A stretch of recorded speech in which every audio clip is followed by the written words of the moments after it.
Okay, so welcome everybody.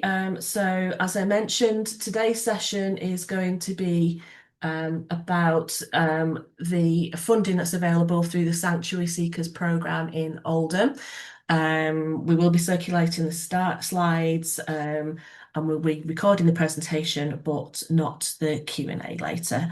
So, just before we go on to the details of the programme, just to talk about how Actions Together make grants. And investments, we have adopted and committed to IVAR's grant making principles, which we do with all of our grants and investments. And just basically, that means we try not to waste time. We only ask relevant questions. We accept risks. That's being sort of realistic about the level of assurance and reassurance you can give to us. We try our best to act with urgency, so that means working at a pace that meets applicants' needs.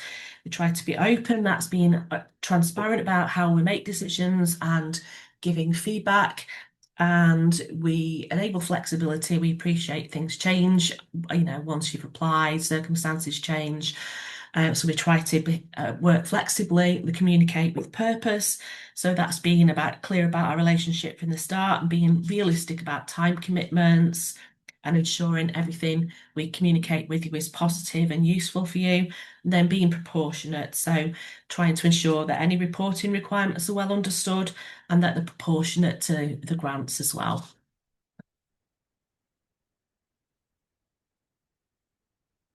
Sorry, I've just gone forward there.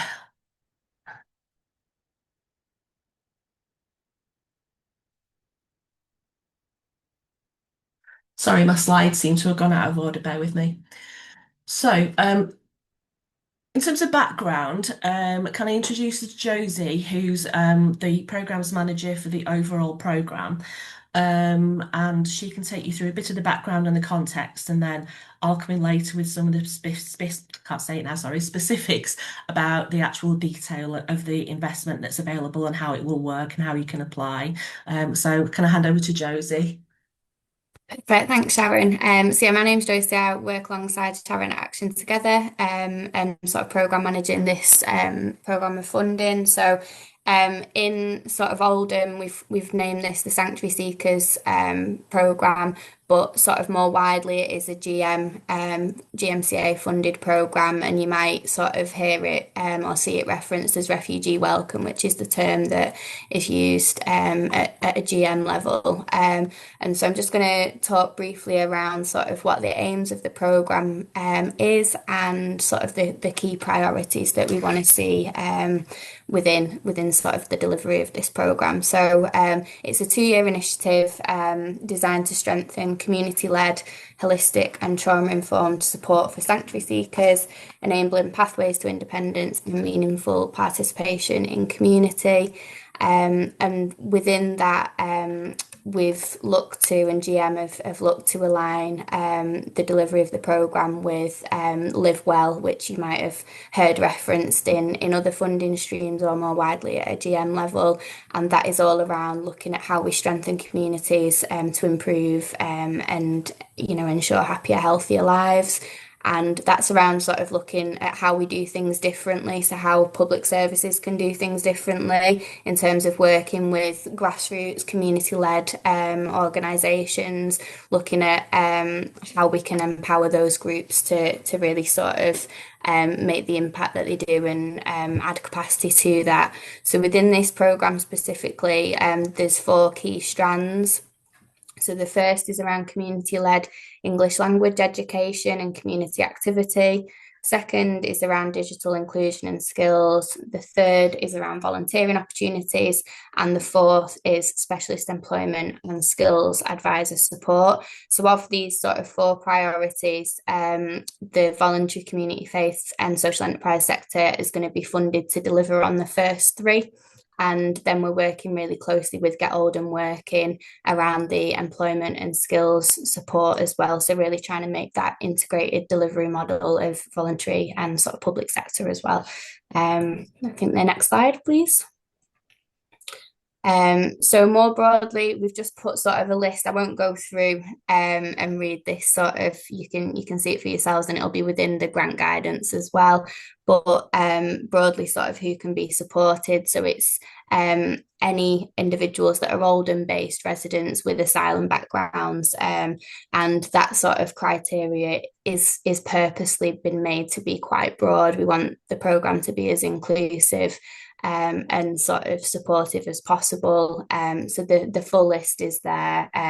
There is a sort of criteria around age as well. So we're supporting people from asylum backgrounds that are 16 plus.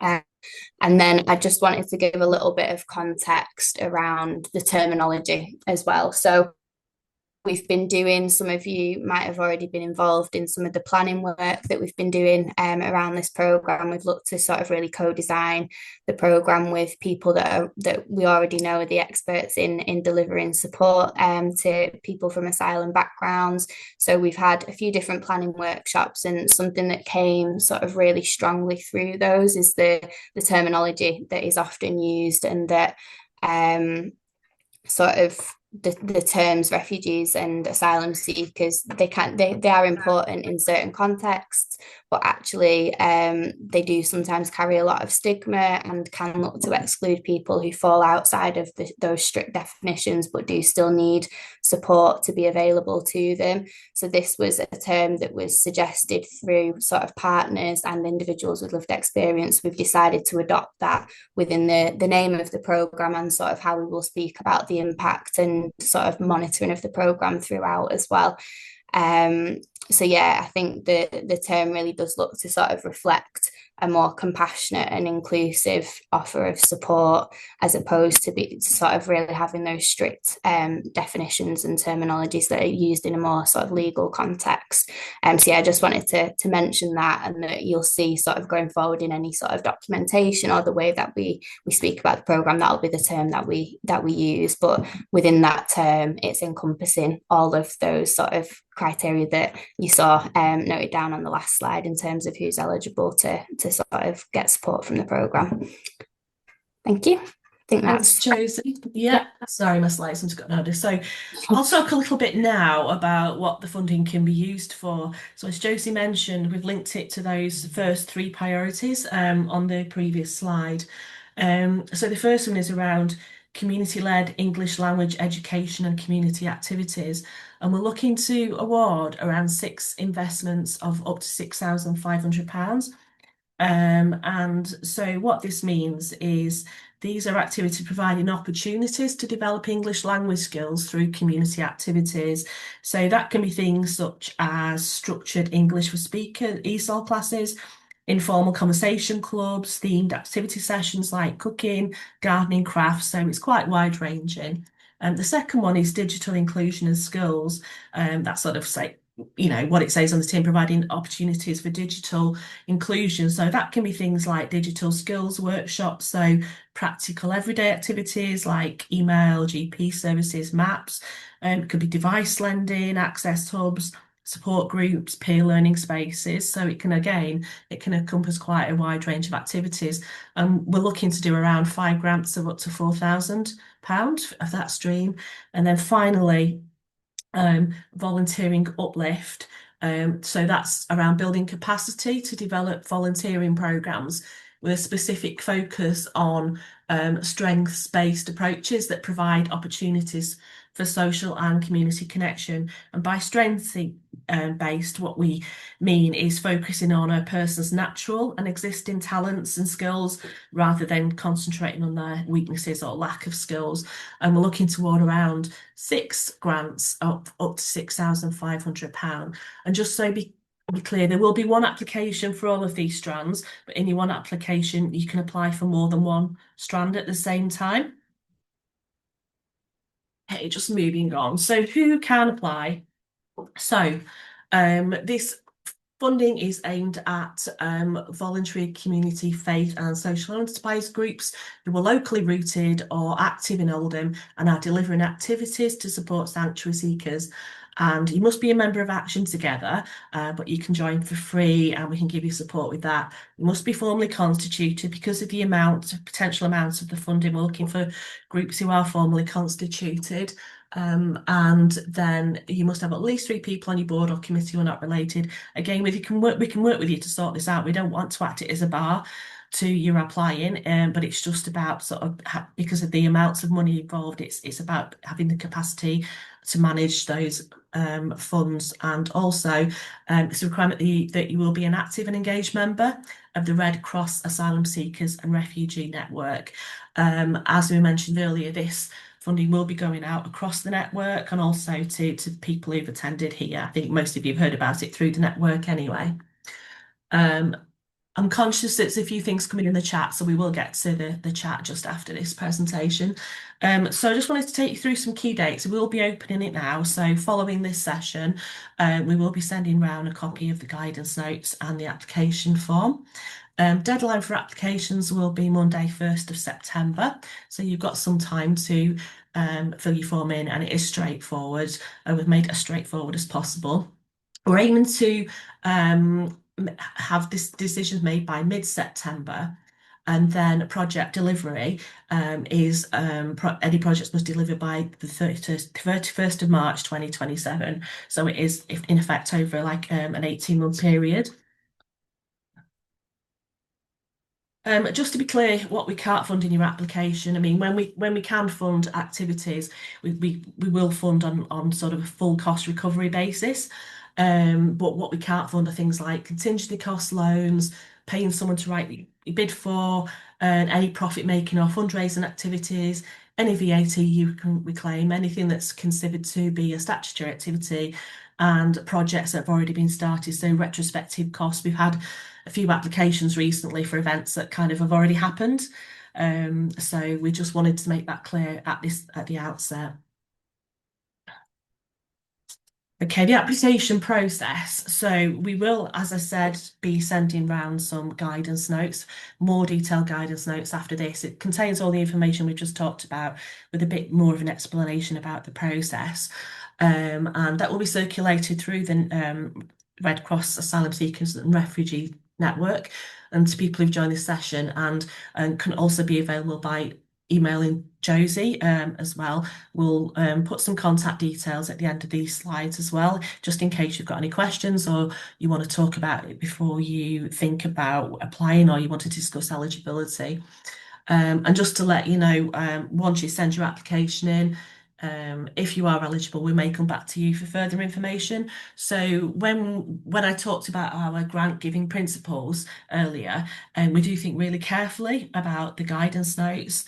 So please always do read the guidance notes carefully. It's really important because we don't want you to spend a lot of time drafting a form and then you're not eligible or you're applying for the wrong thing or it doesn't fit with the criteria. So please do read the guidance notes carefully, and we only answer the questions we ask. I know it's tempting to put loads and loads of information in an application form sometimes, but we're really careful about the questions we ask, and we only ask for information that we need. And if we need any more information, we'll just have a conversation with you about it after that. And there's also lots of support through our community development team if you need any support completing the application form as well.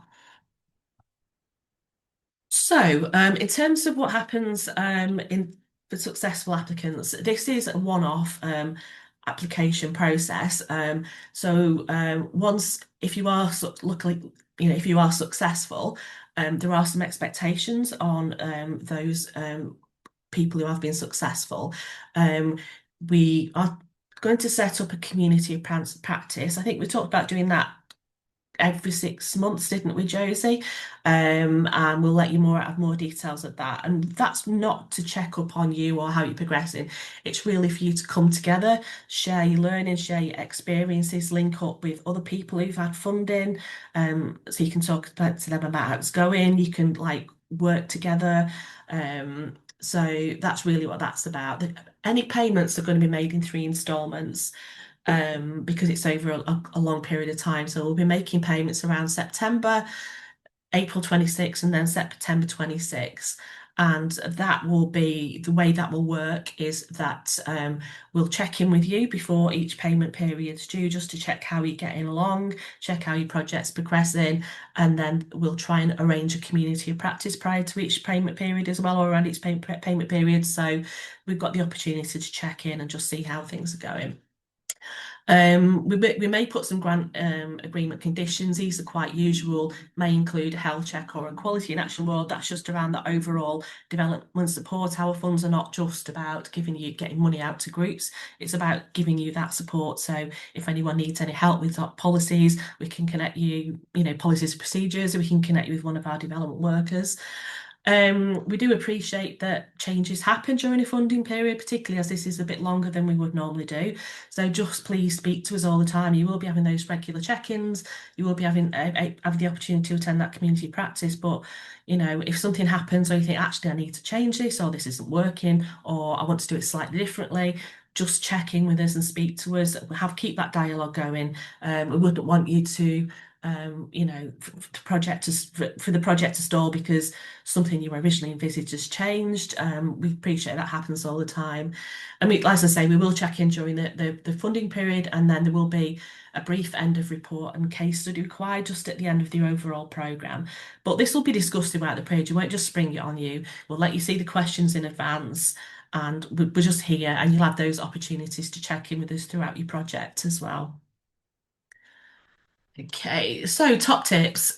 Please read the guidance notes. We really don't want you to spend loads of time drafting something and you find out you're just not eligible or your project doesn't fit. So please do read those. Just answer the questions we've asked for now. If we've needed any more information, we'll come back to you. Please be clear on your budgeting because these are they're not huge sums, but from experience, panels always pick up on unclear budgets. So if you want, say, £3,000 for room hire, how many days is it for? What's the hourly rate? Just give us a bit of a breakdown because we always get asked those questions by different panel members. So just be really clear on that. And if you're not sure, ask, just get in touch. And we'll help you. We're here to support you with your application. We're not here to sort of mark you down on it or anything like that. We really are here to support you. So in terms of contact information, most of you here will already be connected with one of our development workers. If you don't know who that is, just email the development team or myself or Josie, and we can connect you with your development worker. They can help you if you need some support sort of completing your application form. If you want to speak about the programme generally or eligibility, you've got any questions, Josie, you can speak to Josie about that. Or if you want to know more about the programme or how it's going to work. And I've just put our general phone number on there as well, just in case anyone wants to call.